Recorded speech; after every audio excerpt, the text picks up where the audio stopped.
Hi guys, it's Katia here and welcome back to my YouTube channel. Today we're doing 10 questions and 10 plants to repot. So basically Q&A while I repot. I have these babies here. These are all anthuriums except this little guy. They've been due to be repotted and I've been kind of postponing them. I've recently repotted all of my bigger ones and I asked you guys on Instagram to ask me some of the questions that you'll want answers to, and I have them here with me on my computer, and in the meantime I'm gonna repot some plants. So let's get started. First things first, I need to tie up my hair. This is my bags of soil here. If you're interested about my anthurium mix, you can check the video up here. So the first question that I got is, how do you find time to take care of the plants? Like, do you have a routine for them? So if you know me, I grow majority of my plants in my grow tent, and what I do is I try to optimize that system as much as possible. So I have lights on, automatic timer, I have heat mats on a timer, I do also have a fan on a timer. So usually if they're well taken care of, they can be without me for a week. The smaller ones will then usually dry up faster and I'll need to water them more often. We're gonna be starting off with this Ace of Spades crossed with Magnificum hybrid. It's very beautiful and it has been getting kind of big. Yes, I'm wearing gloves because my hands are sensitive. It has been growing very leggy, so we are repotting it today. It does also has a lot of roots. Back on the first question, in terms of routine, so when I was away for a month and a half, it's not two, I was doing an internship and it was in other cities, so I wasn't home much and I'd only get home during weekends mostly, and that was to take care of my plants. So that was really stressful just because I came home, I worked for full 2 days or just one day and then get back. I water all of my bigger plants, and sometimes if I'm lazy I'll just spray them, and that can postpone the time that need to be properly watered for a lot, which does help me out. The smaller guys need a little more attention, and I've been kinda a little bit behind recently just because uni has started again and I've been on uni for the whole day, and then I come home at 6 and I'm just so tired and I don't do anything. So I'm trying to catch up on the chores while I can, and I also need to downsize a little bit more. So this is the plan. Here is the root system of this guy. It's not as extensive as I thought, but you can see the stem is very damn long, like it's screaming to be propagated, but I'm gonna wait until these upper roots grow a little bit more. So in terms of routine, when I have time, I will go to my greenhouse, check what's watered, what needs water. If it's like could only use a little bit of water, I use my spray bottle and I spray them. Otherwise, usually they go into bathtub and then I soak them thoroughly. We'll just go in here. Why is it so tall? This should be okay. Yes, kind of just winging it because I don't go and water all my plants on Sunday as some people do, and you shouldn't do that unless your plant is dry and needs watering, or you absolutely must water it on this Sunday, otherwise it will. Here is our anthurium. I think we're done. A lot of stem is still looking up, so I'm not the biggest fan of that. We're gonna put some moss back to it just because I want the roots to grow back to the media and, you know, contribute to the good root system, not just start growing and then dry me there. Then we're gonna be moving to this Anthurium Carla Blackii. She's just grown this leaf and I saw that her roots are really good in moss, and I'm thinking of transferring her. The next question that I got is, what are your pest management methods, especially Anthuriums? So I have to say I've been really lucky in terms of pests. Last year I had a really bad spider mite outbreak and I've solved this with predatory mites. And during this time I tried everything. I tried pesticides, I tried alcohol, and it just wouldn't work. The predatory mites weren't so common back then and I decided to try it, and they did eradicate spider mites really damn fast. And what I stand for is that you should be doing more to prevent rather to cure, because once you have an infestation you're kind of fucked. And I have a grow tent that has perfect conditions for pretty much any pest to grow and thrive, so I'm really working on the preventative. So whenever I do receive a new plant, I will spray it with pesticide and shower it and repot it if I can, and then I isolate it usually in one of those boxes if they are small enough, or very rarely I will just put up a plant in my grow tent without isolating it first. But if it's so big, then you know I can grow it in my room, especially now that it got cold. Usually keep them isolated 1 week, 1 month, depends. Like one time I got Anterior Frigedia and it had spider mites, so it was chilling in the prop box for about a month, if not more. Here is our baby Carla. She has amazing roots. I think those were all that grew in my care, because she had a root system before, but it just rotted due to the fact that she came from America. Definitely work more on your preventative. Make sure that you're not bringing any infected, or if you knew that the plants were infected before you brought them home, like still quarantine them, even if the seller says that they're pest-free.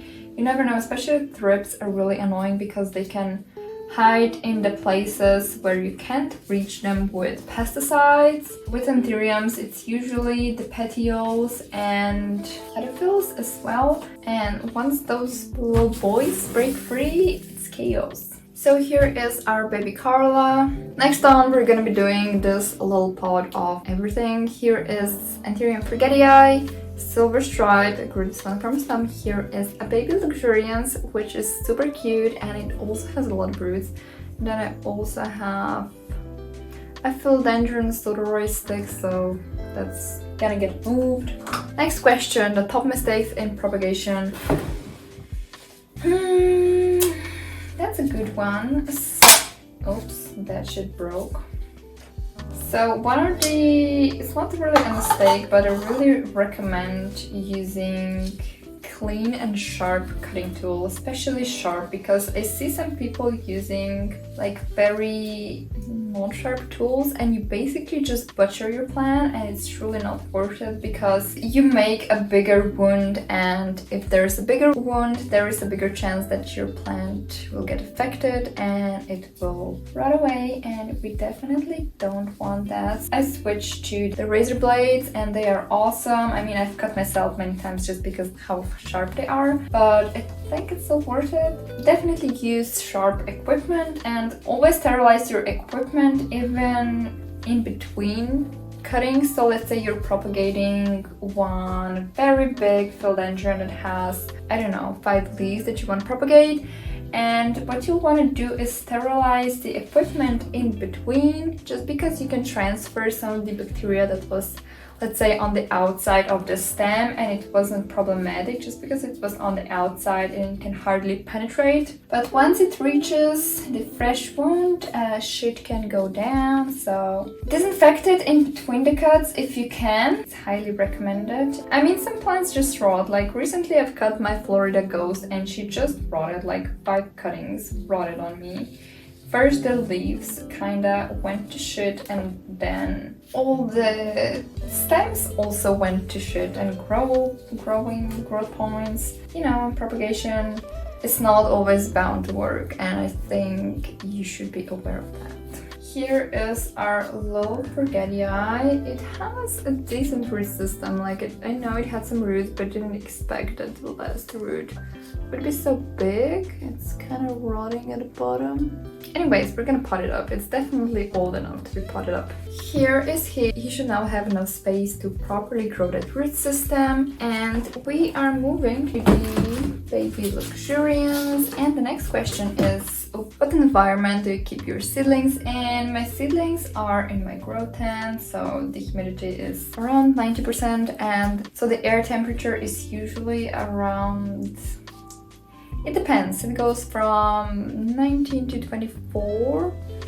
Also intermezzo, we have, those are the roots on this cutie pie. For my smaller seedlings, I usually keep them in a brighter environment just because the more light they have, the more they can photosynthesize and the faster they will grow, usually how it goes. Oh, yeah. So they might not be the darkest anthuriums you'll see. I have found out that they really appreciate the heating mat, even though some people don't really recommend it because you can cook your seeds and seedlings, but I've grown a few and I haven't cooked any. So they are on my heating mat. I have done a video on how to grow anthurium seeds where I've kind of explained everything a little bit more in detail, so if you're interested you can check it out here. But those seedlings are slightly older. These are 1 year old now, and they have graduated from the kind of propagation station, I guess, to one of my shelves, and on those shelves they get slightly less light, and they're also not on a heating mat, but they are still growing relatively fast. I found that they really appreciate if they have a steady supply of water. Here is our baby looks. Next question is tips to grow baby anthuriums from seed. I still prefer moss up to this day. I know some people can pot them straight up in the media, but haven't tried it. Might keep them warm and give them a lot of light. Do not fertilize. I mean, you don't really have to, at least until they have 2 or more leaves, just because they have enough nutrients stored in the seed. High humidity is always good because it will boost their growth significantly. Don't be impatient, like sometimes some seeds just need a really long time to germinate and push out a new leaf, but that doesn't necessarily mean that the seed is not going to germinate. Next plant is anthurium seedlings. These are 1 year old. This is one of my favorite from the batch that I got. It's seriously in need of a repot. It's really big and you can see that the pot size, I think I potted them up when they were like this small, but anthurium small. Next questions. Do you deal with fungus and bacteria on the edges on your anthuriums as well? Yes, I do. Fungus and bacteria is normal. You will most likely get it at one point in your life. It is inevitable as these microorganisms are present in soil and air and they can just spread really easily. Yes, I do have fungus. I've been trying out a new antifungal spray which consists of hydrogen peroxide, colloidal silver, and well, another thing. Anyways, it works more as a protectant of the leaf, so it will sterilize and inhibit the growth of fungus and bacteria on leaves. Oh boy, that's root bound. Yeah, so the thing to note with fungus is once there is fungus already that has penetrated the leaf, you cannot cure it. The only way is to either remove the leaf, but if the bacteria or the fungus has spread inside the stem, that's a really tough situation. I think I'm dealing with one of those things on one of my anthuriums, just because a new leaf will get spots on it, no matter if I clip the older one and the previous guys don't have it, so I think it's inside the stem. I don't know yet how to deal with this. I'm figuring it out. The best way is obviously to try and prevent it, but it's impossible. I mean, you can only do so much, especially if you're growing in higher humidity, which is a perfect conditions for fungus to grow and replicate and all of that. In US, I know the copper fungicide is more readily available than here in Europe, because here you kind of need like those special cards and all that, and your girl doesn't have it. For Americans, you can try the copper fungicide. For Europeans, try something with hydrogen peroxide, more of as a sterilization agent. Next question that I got is how often do I clean my tent? So I can be sometimes slightly OCD and I like my stuff clean, but then my procrastination can overcome that OCD. So in the beginning when I got the plant, I would be cleaning it on a weekly basis, like proper deep cleaning it, but now if I clean it once a month, that is already a big achievement. I've recently done like a proper deep clean, a really deep clean, so I am proud of that, but not as often as I should is the answer. I probably should clean like roughly, like slightly deeper clean, or like every 2 weeks, or like at least once a month. I am trying. I truly am trying. I'm currently in the stage of my growth tent where I need to move practically all of my plants outside if I want to clean it, and that by itself is a chore. Voila, here is this is puppy hybrid crossed with crystallinum, I believe. Super cute guy. Next on, we're repotting. This was bought as spaghetti crossed with crystallinum, but it's some sort of beautiful crystalline. It has a really nice sheen to it, and it's really dark, and it's in need of a repot for a long time. Next question, some wishlist anthuriums you'd love to collect. Okay, I've been thinking about this recently, like what are some of the anthuriums that I love to own, and one of the major ones I've crossed this year, it's Carla. You've seen her before. And then I'd love me a pure papillilaminum. If any of you in Europe has a pure poppy and wants to trade, sell it, hit this girl up.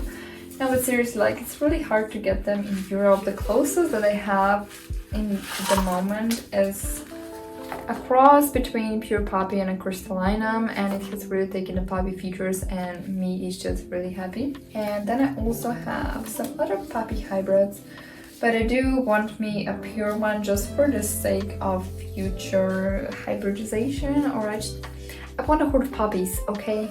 So this is one, and then also the Gerslerii, I think how it's pronounced.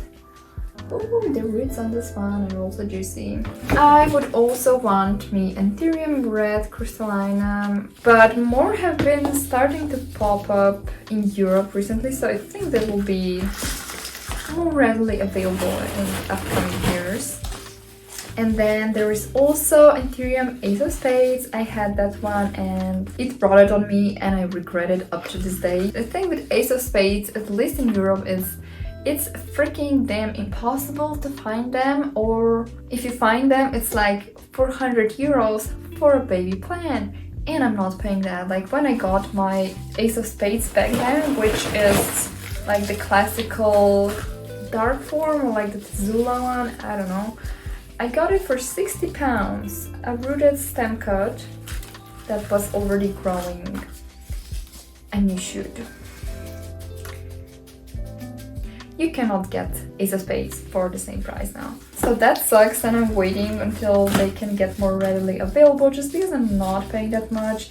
They're beautiful because they're so dark. I guess just some real dog block hybrids, and the dog block hybrids are also amazing, like the red crystal crossed with magnificum. Beautiful. Next question is, how long is Anthurium pollen valuable, applicable if you collect and freeze it? I don't know. Usually people suggest up to 6 months, but I think I have my magnificum pollen has now been since March, April, May, June, July, August, September, October. It's gonna be 7 months. But I think if you keep it in a relatively low temperature and without water, it should be good. I'm gonna be testing that magnificum pollen soon, so stay tuned, I guess. What's up with the roots? These roots are not the happiest, not like they're rotting, but they're just kinda... So I will not be sizing up this plant, I'll kind of just move it to the same pot. Question, can you make Anthurium recovery successful from bad shipping and packaging? Yes, of course you can. It also depends how bad is the shape of the plant that you're getting it. I do prefer moss for rehabbing, but recently I've been using my soil mix as well, just because how easily the plants rehab. So that's a really broad question. I guess I could do a video on that. But don't give them too much light. Put them in a lot of humidity. Observe their growth. Usually it will get worse before it gets better. Okay, last question. I think is the 11th question. You're so knowledgeable about lots of plant science I've not heard anyone talk about. What's your source? So I don't have one source. Back in my freshman year, we had a short course of botany, so I learned some of the plant basics there, and it also helps to understand it and, you know, further research it. Recently, I've been focusing more on bacteria, so like symbiotic connections with the plant. If there's something interesting, I just go and search some articles about it. I know this is probably not your usual thing, at least if you're not somewhat doing science work or are related to it, because I don't think that anyone will just go and look up articles from it. I haven't done it a lot recently. That is one source, and then there are some really good Facebook groups from reputable people, and whenever I see their posts, I save them just because I know for the future reference it's gonna be really good. And some comment sections under those posts are also full of information, but you do need to filter out what's real or not, because sometimes people are just there bullshitting literally where they don't even have a lot of knowledge to begin with. Facebook, internet, I learned some in school, and speaking with people. I think that concludes it. That's also gonna conclude our repotting session. My room is a mess and I need to clean it and I need to water those plants. Thank you for watching. Hopefully this video was interesting. If you enjoyed, please give it a like, hit that notification button, and I will see you next time. Bye!